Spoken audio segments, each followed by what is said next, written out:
Very good evening friends. आज हम करेंगे सेट नंबर 1 जो कि इंडियन इकोनॉमी से रिलेटेड है। सब टॉपिक रहेगा भारतीय अर्थव्यवस्था के महत्वपूर्ण पहलू। मोस्ट इंपॉर्टेंट 1 to 20 क्वेश्चन आपको यहाँ देखने को मिलेंगे। सभी क्वेश्चन मोस्ट इंपॉर्टेंट है, किसी न किसी एग्जाम में स्टेट कॉम्पिटिटिव से लेकर यूपीएससी तक हर एग्जाम में अपेयर हो चुके हैं। तो मोस्ट इंपॉर्टेंट 1 to 20 क्वेश्चन की वीडियो है।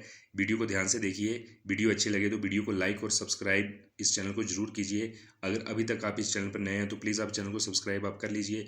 यहाँ पर आपको हिमाचल प्रदेश का GK, Indian history, medieval history, polity, geography, art and culture, economy, ऐसे काफ़ी अच्छे टॉपिक मिलेंगे जो कि 40 to 46% जो सिलेबस है आपके एग्ज़ाम का उसको कवर कर देंगे। तो प्लीज़ वीडियो को लास्ट तक आप देखिए और चैनल को सब्सक्राइब आप कर लीजिए। स्टार्ट करते हैं आज का फर्स्ट क्वेश्चन। आज का फर्स्ट क्वेश्चन है, भारतीय अर्थव्यवस्था कैसी है? तो भारत की जो अर्थव्यवस्था है बेसिकली मिश्रित अर्थव्यवस्था है। ठीक है, इसको मिक्स्ड इकोनॉमी भी बोल देते हैं। तो ऑप्शन डी आपका ठीक हो जाएगा। आगे मूव करते हैं सेकंड क्वेश्चन। मिश्रित अर्थव्यवस्था से क्या अभिप्राय है? तो हम बोल तो देते हैं कि भारत की जो इकोनॉमी है वो मिक्स्ड है या मिश्रित है। तो मिक्स्ड या मिश्रित का अभिप्राय है सरकारी व निजी क्षेत्र का सह अस्तित्व। दोनों यहाँ पर पब्लिक और प्राइवेट सेक्टर दोनों की भूमिका लगभग बराबर है, तो इसलिए इसको मिश्रित अर्थव्यवस्था कहा जाता है। तो यहाँ पर ऑप्शन बी आपका सही हो जाएगा। आगे मूव करते हैं अपने में थर्ड क्वेश्चन की तरफ। आर्थिक विकास के दृष्टिकोण से भारत की गिनती होती है। तो अगर हम इकोनॉमी बेस्ड एक दृष्टिकोण से भारत की गिनती को देखें तो वो विकासशील यानी डेवलपिंग नेशन के रूप में होती है। तो ऑप्शन सी राइट हो जाएगा यहाँ पर आपका, विकासशील। ठीक है, आगे मूव करते हैं फोर्थ क्वेश्चन की तरफ। फोर्थ क्वेश्चन है, भारतीय अर्थव्यवस्था का कौन सा क्षेत्र सफल राष्ट्रीय उत्पाद में सबसे अधिक योगदान है? तो भारतीय अर्थव्यवस्था का भी कौन सा क्षेत्र है जिसका सकल राष्ट्रीय उत्पाद में सबसे अधिक योगदान है? तो वो है तृतीयक क्षेत्र, ओके मैं tertiary area. Option C right हो जाएगा। इसका सकल राष्ट्रीय उत्पाद में या सफल राष्ट्रीय उत्पाद में सबसे अधिक योगदान है। ऑप्शन सी राइट आंसर है। आगे मूव करते हैं फिफ्थ क्वेश्चन की तरफ। बंद अर्थव्यवस्था यानी जो क्लोज्ड इकोनॉमी है वे अर्थव्यवस्था है जिसमें क्या चीज़ होती है? तो क्लोज्ड इकोनॉमी का सिंपल सा मीनिंग है, ना तो इंपोर्ट होगा और ना ही एक्सपोर्ट होगा। तो न तो निर्यात होगा और ना ही आयात होगा। तो ऑप्शन डी आपका राइट हो जाएगा। आगे मूव करते हैं इंपॉर्टेंट, भारत की श्रम शक्ति का लगभग कितना भाग कृषि में लगा हुआ है? तो भारत की जो लेबर है उसका 54% भाग जो है वो कृषि एग्रीकल्चर फील्ड में लगा हुआ है। तो यहाँ पर ऑप्शन सी राइट हो जाएगा, 54। आगे मूव करते हैं, भारत में अधिकतर बेरोजगारी जो है वो किस तरह की है? तो भारत में जो बेरोजगारी है वो संरचनात्मक रूप की है, स्ट्रक्चरल फॉर्म की है। तो यहाँ पर ऑप्शन डी आपका राइट हो जाएगा, संरचनात्मक। इंग्लिश में इसको बोलेंगे स्ट्रक्चरल। आगे मूव करते हैं, भारत में बेरोजगारी के आंकड़े एकत्रित व प्रकाशित कौन करता है? इंपॉर्टेंट है, भारत में बेरोजगारी के आंकड़े को इकट्ठा और उनको प्रकाशित पब्लिश करता है NSSO। ठीक है, तो ऑप्शन सी आपका राइट हो जाएगा यहाँ पर। आगे मूव करते हैं, भारत में बेरोजगारी की किस्म पाई जाती है कौन सी? तो भारत में जो बेरोजगारी है वो ग्रामीण अल्प बेरोजगारी भी है, ठीक है, चक्रीय बेरोजगारी भी है, संरचनात्मक बेरोजगारी भी है। तो सभी तरह की जो बेरोजगारी हैं तीनों टाइप्स भारत में पाई जाती हैं। तो यहाँ पर ऑप्शन डी आपका बिल्कुल ठीक हो जाएगा।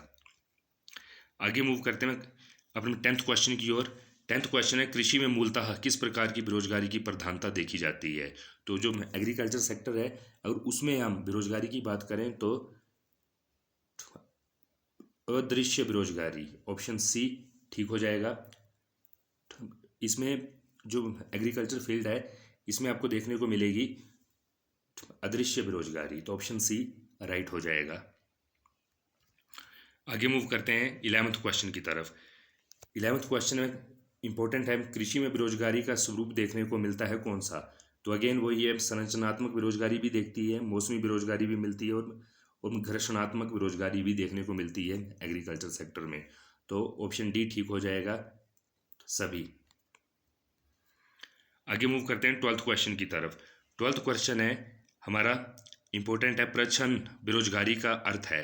तो जो हमारी प्रच्छन्न बेरोजगारी है उसका अर्थ है आवश्यकता से अधिक लोगों का कार्यरत होना। यानी अगर किसी काम में पाँच पाँच या छः की इनटेक है तो वहाँ पर 10 या 11 को एम्प्लॉय कर देना और धीरे धीरे उस सेक्टर को ख़त्म कर देना, तो इसको बोलते हैं प्रच्छन्न बेरोजगारी। आगे मूव करते हैं 13th क्वेश्चन की तरफ। भारत में ग्रामीण क्षेत्रों में कौन सी बेरोजगारी सर्वाधिक पाई जाती है? तो भारत में जो ग्रामीण क्षेत्र हैं, रूरल एरियाज हैं, वहाँ पर आपको मौसमी बेरोजगारी भी देखने को मिलेगी और अदृश्य बेरोजगारी भी देखने को मिलेगी। तो राइट आंसर हो जाएगा बोथ, उपयुक्त दोनों। ओके आगे मूव करते हैं। वर्तमान समय में देश में किस प्रकार की बेरोजगारी की समस्या बहुत गंभीर समस्या बनी हुई है? तो वर्तमान समय को देखते हुए शिक्षित बेरोजगारी जो है वो सबसे अधिक गंभीर समस्या बनी हुई है। और शिक्षित बेरोजगारी है कि आप पढ़ लिख गए बट आपको नौकरी नहीं मिल रही, ठीक है, तो इसको बोलते हैं शिक्षित बेरोजगारी। तो वर्तमान की जो समस्या है वो है शिक्षित बेरोजगारी। आगे मूव करते हैं। इंपॉर्टेंट, राष्ट्रीय ग्रामीण विकास संस्थान कहाँ अवस्थित है? तो जो राष्ट्रीय ग्रामीण विकास संस्थान है, नेशनल रूरल डेवलपमेंट इंस्टीट्यूशन, वो स्थित है हैदराबाद में। मोस्ट इंपॉर्टेंट क्वेश्चन है, इस क्वेश्चन को याद रखिएगा। हैदराबाद में राष्ट्रीय ग्रामीण विकास संस्थान है। आगे मूव करते हैं 16th क्वेश्चन की तरफ। 16th क्वेश्चन अगेन इंपॉर्टेंट है। पूछते हैं कि संरचनात्मक बेरोजगारी का कारण क्या है? तो जो स्ट्रक्चरल बेरोजगारी है, जो स्ट्रक्चरल अनएम्प्लॉयमेंट है, उसका मुख्य कारण है अपर्याप्त उत्पाद क्षमता। जो उत्पाद क्षमता है, जो प्रोडक्शन कैपेसिटी है, वो अपर्याप्त है, नॉट सफिशिएंट है। तो ऑप्शन डी आपका राइट हो जाएगा। आगे मूव करते हैं। अगेन इंपॉर्टेंट, वैश्वीकरण का क्या अर्थ है? तो वैश्वीकरण को इंग्लिश में हम बोल देते हैं ग्लोबलाइजेशन। तो ग्लोबलाइजेशन का अर्थ है घरेलू अर्थव्यवस्था का वैश्विक अर्थव्यवस्था के साथ एकीकरण। यानी जो आप कोई घरेलू उत्पाद आप तैयार कर रहे हो उसको वैश्विक स्तर पर बेचना। जो घरेलू अर्थव्यवस्था है उसको वैश्विक अर्थव्यवस्था के साथ लिंक करना, इसी को ग्लोबलाइजेशन बोला जाता है या वैश्वीकरण बोला जाता है। आगे मूव करते हैं 18th question, very important. NITI Aayog गरीबी रेखा का निर्धारण पोषण आवश्यकताओं के आधार पर निर्धारित करता है। बिल्कुल सही। इसके अनुसार ग्रामीण क्षेत्रों में 2400 कैलोरी प्रतिदिन से कम प्राप्त करने वाले को गरीबी रेखा के नीचे माना जाता है। नगरीय क्षेत्रों के लिए कैलोरी अंतर्ग्रहण है कितना? तो देखिए, जो नीति आयोग के फैक्ट हैं उसके अकॉर्डिंग जो ग्रामीण क्षेत्र हैं वहाँ पर यदि किसी व्यक्ति को प्रतिदिन 2400 कैलोरी की डाइट मिल जाती है तो वो गरीब नहीं है। बट शहरी क्षेत्रों में या नगरीय क्षेत्रों में इस कैलोरी की वैल्यू है 2100 कैलोरी।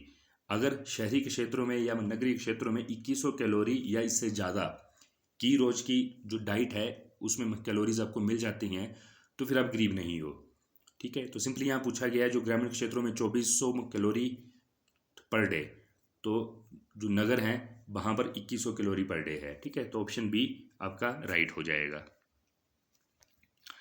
अगेन इंपॉर्टेंट क्वेश्चन है। नीति आयोग किसके सर्वेक्षणों के आधार पर निर्धनता रेखा के नीचे के लोगों का आकलन करता है?